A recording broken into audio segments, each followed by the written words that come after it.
Okay, Assalamualaikum warahmatullahi taala wabarakatuh. Alhamdulillahirabbil alamin. Wassalatu wassalamu ala asyrafil anbiya'i wal mursalin wa ala alihi wasahbihi ajma'in. Okey, selamat pagi. Okey, hari ni saya nak bincang sikit tentang makanan-makanan yang diperam. Kehebatan-kehebatan khasiat-khasiat makanan yang diperam ataupun fermented food sebagai sumber probiotik dan prebiotik. Benda probiotik dan prebiotik ni kita sembang-sembang sikit lah for the next 20 minit ke kan. Okay. Probiotik ni merupakan kuman baik kuman baik di dalam badan kita, di dalam sel kita ada kuman baik, dan kebanyakannya 85% kebanyakannya kuman baik ni tinggal di dalam usus kita yang panjangnya lebih kurang dalam 30 kaki. Usus kita ni panjang 30 kaki. So, usus ni adalah di dalam bahagian perut kita lah. Pasal Nabi kata kalau segala jenis penyakit 90% bermula daripada perut. So maknanya perut tu apa? Kita punya usus lah yang panjangnya 30 kaki. So kajian tentang kuman baik ni kan, jangan kita anggap kuman ni semuanya jahat. Kalau kita persepsi masyarakat kalau dengar kuman aja semuanya adalah jahat kan. Sama juga macam orang, ada yang baik dan ada yang jahat kan. So sama juga dengan kuman, dia ada kuman baik dan ada kuman jahat. Kuman baik tu kita panggil microbiome lah ataupun probiotic, microbes dalam bahasa saintifik dia. Tapi kalau kuman jahat ni kita panggil dia pathogenic.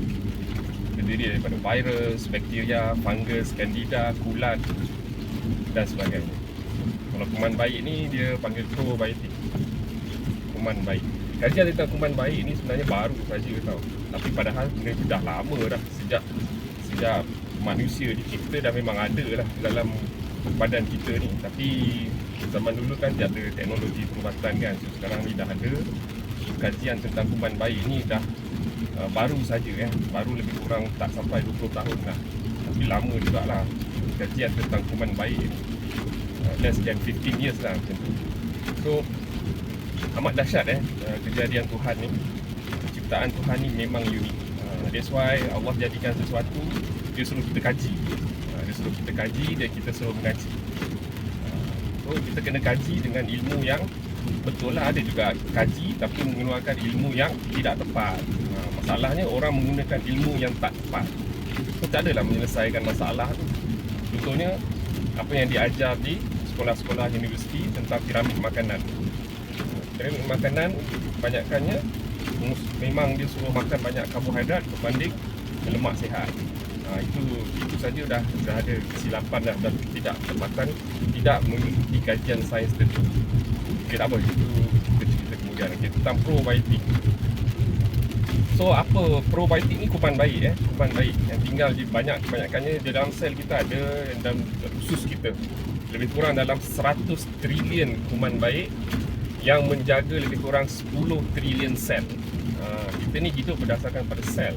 Dia ada 10 trilion sel, yang menjaga sel-sel ni ialah 100 trilion kuman baik ataupun probiotik. Dan kebanyakannya duduk di dalam usus kita yang panjangnya 30 kaki. Nama lain bagi kuman baik ni kita panggil dia microbiome lah. Okay? So apa kuman baik ni datang daripada sumber mana kan? Kuman baik ni sejak kita dilahirkan daripada keluar daripada rahim ibu tu, memang Allah dah bagi dah kuman baik dah, siap sedia ada ke baby tu. Cuma peranan kita adalah untuk menambah biakkan lagi kuman baik itu supaya dia menjadi benteng pertahanan dalam badan kita. Dia kira ni macam askar lah. Askar. So apa sumber probiotik ni? Probiotik ni sumber-sumbernya adalah makanan-makanan yang fermented, makanan-makanan yang diperam. Apa contoh makanan yang diperam? Local food daripada makanan Melayu sendiri, iaitu sambal belacan, budu, tempoyak, cencaluk, tempe dan tapai.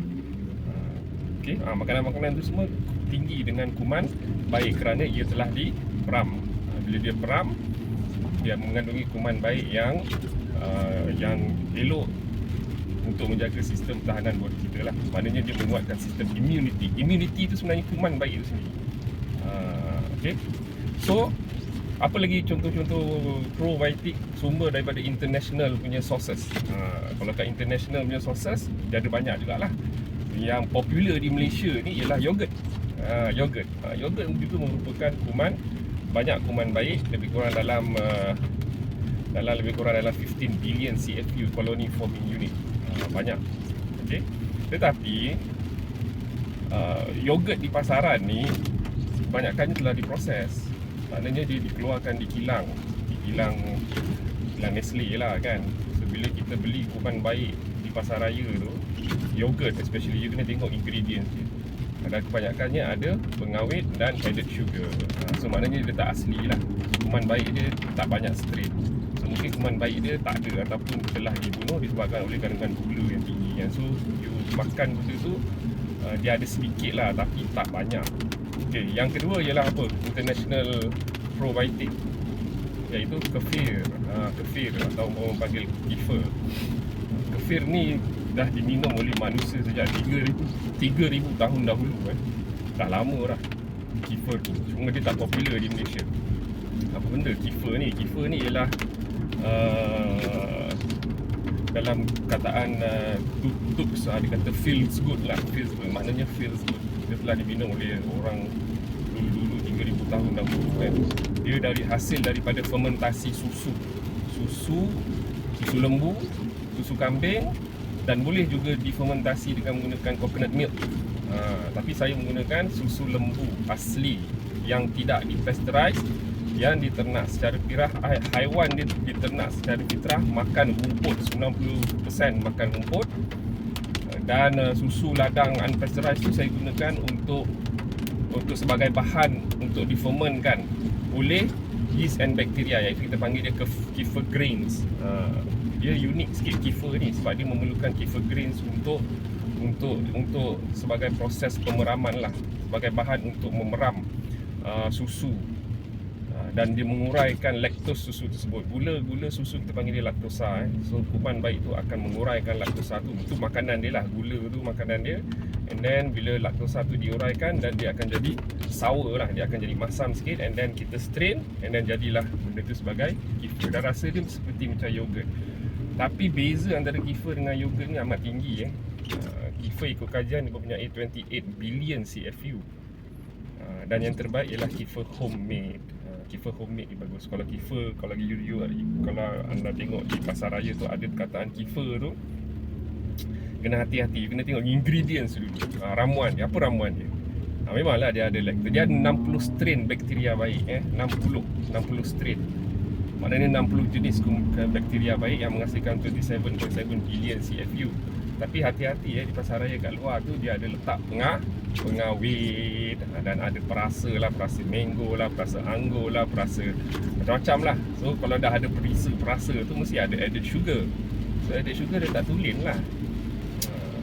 Contohnya macam minuman-minuman kultur lah, macam Vitagen, Yakult kan, yang dianggap sebagai minuman probiotik, yang ada banyak kuman baik. Tapi hati-hati, ada gula, ada added sugar, ada pengawet, mana tak asli dah. Kalau probiotik di pasaran tu baik lah, kenapa hakikatnya rakyat Malaysia ni masih lagi ramai yang sakit kan? Especially masalah penghadaman lah, masalah usus. Okay? So untuk jaga you punya usus daripada masalah ketirisan usus, so you kena betul-betul jaga kita punya binting pertahanan tu, iaitu usus kita ni. Sebab usus kita ni adalah tempat pembiakan ataupun tempat kuman baik untuk menjalankan kerja dia, iaitu untuk menguraikan makanan tu. Apabila makanan tu masuk ke dalam perut kita dan dimasukkan ke dalam usus, tidak semuanya akan menjadi bahan buangan, tidak semuanya jadi dihadamkan, tidak semuanya akan pergi ke sel. Setengahnya akan menjadi makanan kepada probiotik, setengah lagi akan pergi kepada sel dalam bentuk glukos, fatty acid dan asid amino. Kemudian sebahagian lagi akan disimpan di dalam hati, excessive energy tu kan, dia simpan di dalam hati untuk dimetabolize kan apabila kita tak makan. Dan setengahnya juga akan diuraikan menjadi tinja ataupun najis. Tapi makanan-makanan proses yang tinggi gula, tepung gandum dan trans fat ni, yang ada banyak chemical ni, dia bila masuk, bila ada certain type you tidak intolerance kepada makanan-makanan ni, especially gula, pasir dan gluten ni, dan dia mesti kena dikeluarkan daripada badan kerana dia akan mencetuskan inflammation, banyak radikal bebas dalam tu. Dan itu adalah kesan dia lah. Kesannya ialah seperti you cirit-birit, dikeluarkan melalui peluh, melalui najis kita, ada simptom cirit-birit. Lepas tu kadang-kadang dia keluar melalui kulit, menyebabkan you allergy. Itu semuanya adalah ejen inflammation. Dia nak keluarkan toksik dalam badan you kerana benda tu bahaya. So siapa yang filter benda-benda ni? Salah satunya adalah kuman bayi kita lah. Sistem immunity kita mesti kena kuat.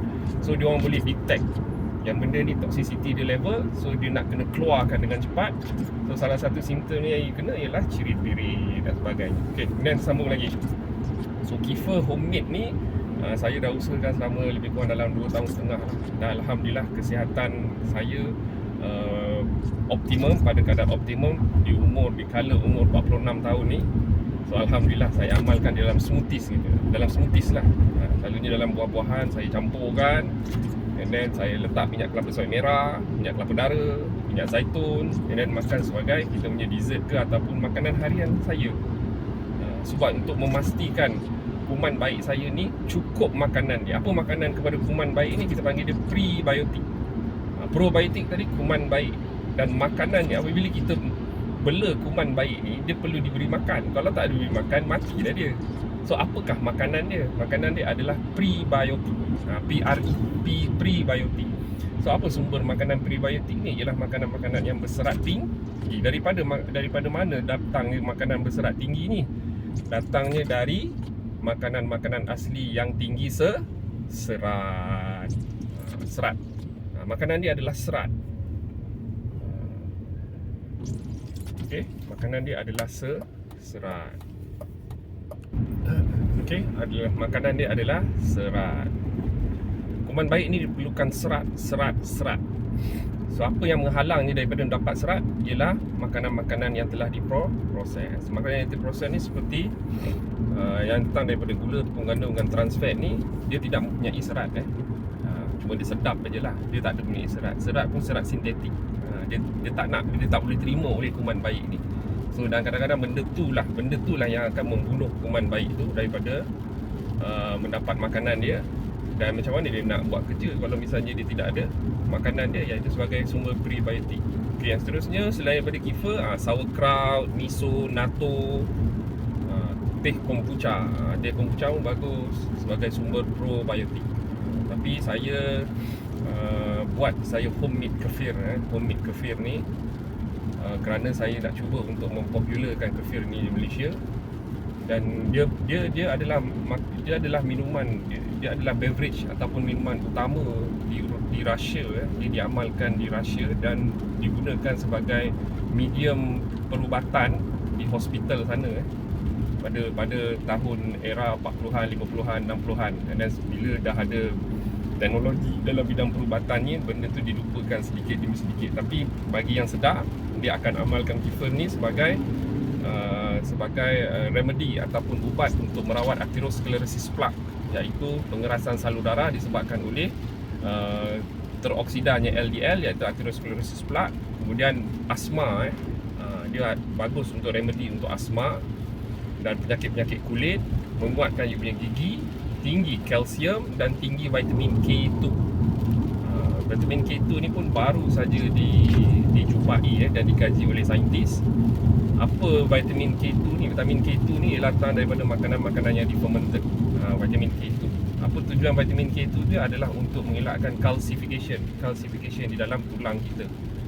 Tulang kita ni sepatutnya ada kalsium, tetapi kalsium tu dia pergi ke dalam salur darah. So bahaya. So vitamin K2 ni peranannya adalah untuk membawa kalsium tu ke tempat yang betul, iaitu tulang kita, bukan ke salur darah. Kalau salur darah tu akan menyebabkan atherosclerosis lah, pengerasan salur darah disebabkan oleh ada inflammation.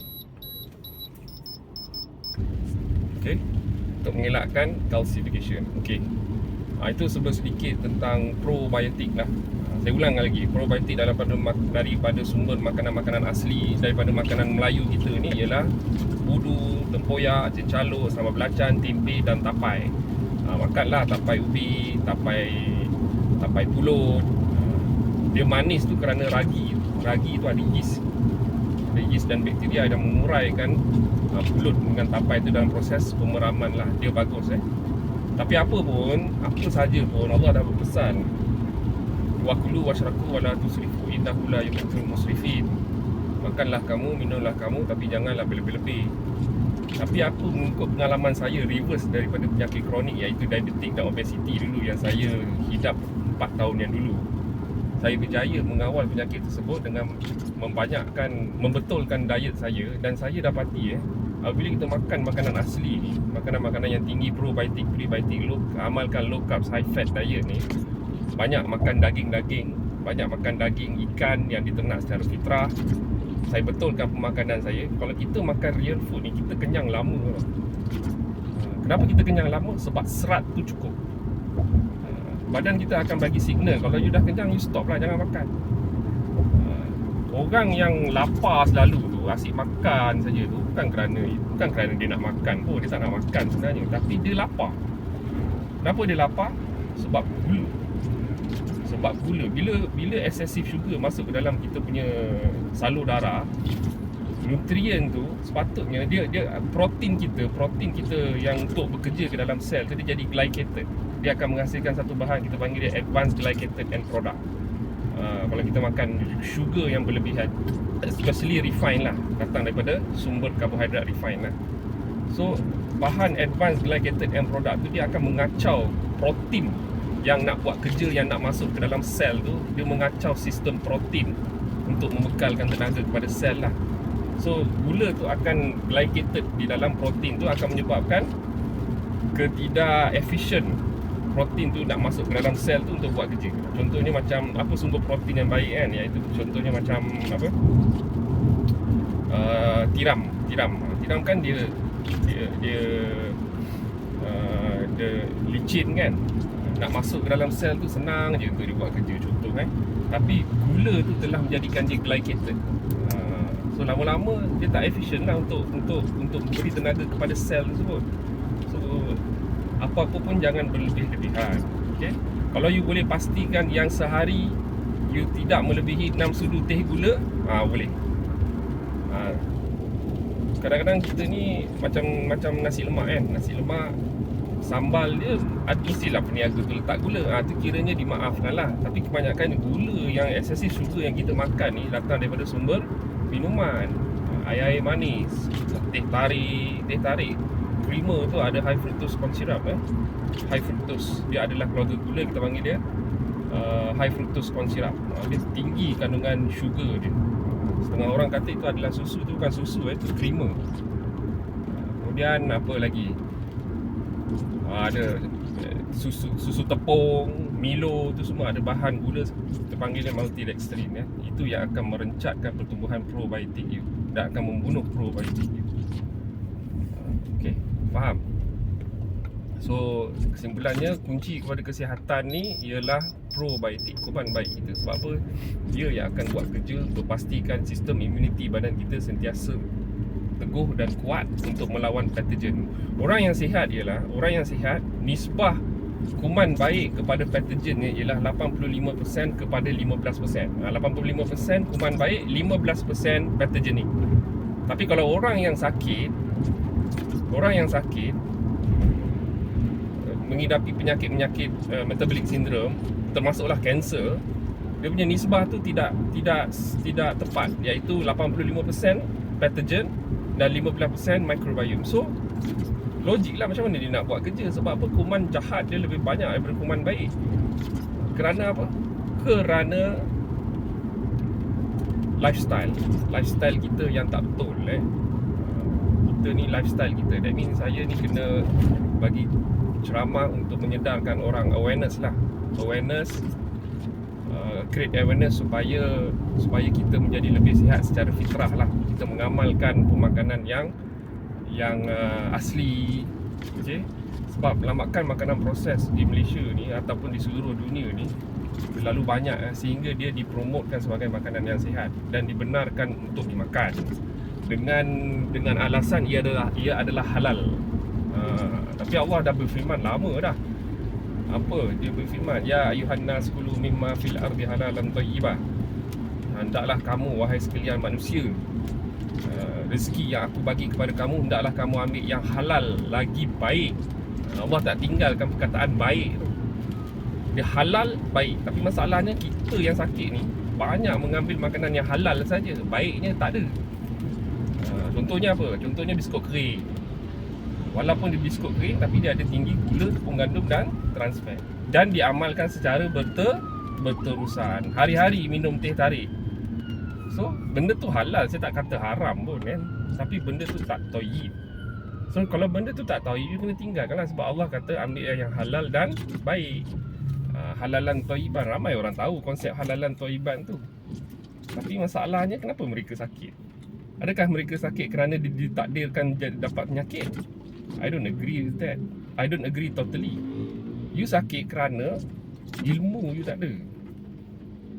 Dan saya pun tak boleh nak salahkan masyarakat lah, kerana dia diajar oleh doktor, oleh kerajaan supaya mengamalkan high carbs, low fat. You tengok je lah piramid makanan tu. You tengok sendiri piramid makanan. Pergi dekat buku teks anak tu, tengok apa yang disuruhkan banyak.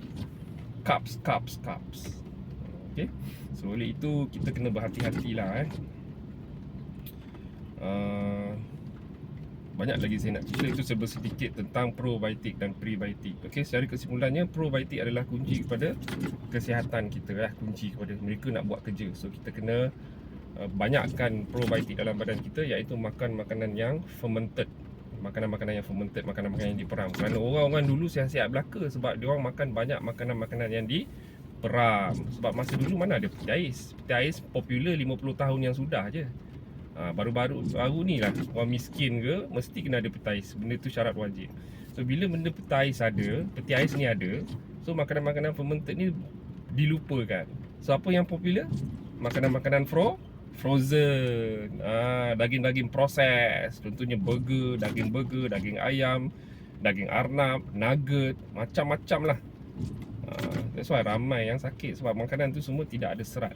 You nak tahu daging-daging proses ni lebih kurang dalam 8%, 9% je daging. Itu pun betul daging bukan diternak secara fitrah.